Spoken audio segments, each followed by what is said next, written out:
ربما هذا على المدى الطويل. مدى ماشي طويل، مدى الوسيط والطويل. راه بوتفليقه عنده 10 سنين برك في الحكم. عنده 15 سنه ودا العهده. لا 15. واش هي 15؟ انت فرنسا قداش عندها باش تخدم 15 سنه الدول قرون وقرون. حتى اسمح لي، حنا رانا دوله ناشئه. الدول الاخرى ما عندهاش المداخيل. انا حبيت نوصل لك الحاجه علاه من قبل ما تكلمت. سيد محمد دعه يجيب، دعه تفضل. انا حبيت نوصل له حاجه فكره. والدكتور هو مثقف ربي يبارك ويعرف الامور هذه.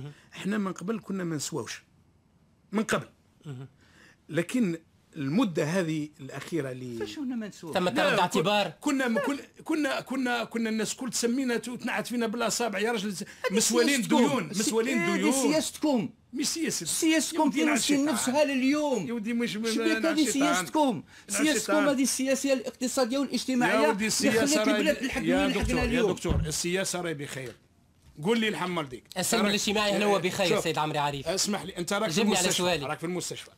سيد العمري عريف لا تتجاهل السؤال. انا نعرف انا في المستشفى الجزائري. يا سيد العمري لا يهمنا الجزائري البسيط. اسمح لي، هذه ثمة تهديد للسلم الاجتماعي. قول لي وعلاه الرئيس تاعك موجود. هل ثمة تهديد له اليوم؟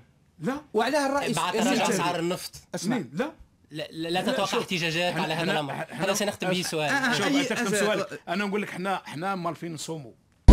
والله العظيم والله من الحاجه يدوخ من الرئيس في رمضان. لا نحكي لك. لا صوم وحدك عام كامل. صوم وحدك. وحنا محسوب كي طاح البترول نطيحوا عمرنا ما نطيحوا. نبقاو واقفين. هذه ماشي كلام تاع انسان سياسي. هذا ماشي كلام يا سي العمري. هذه ماشي كلام يقولوا رجل سياسي. ما قلتهاش في البرلمان. انا قلتها من قبل. اسمع انا نعطيك فيديوهات تاعي اسمعهم. لا بعيد عن شخصنة الامور. لا ارغب في شخصنة الامور. الكلمه الاخيره هل تراجع اسعار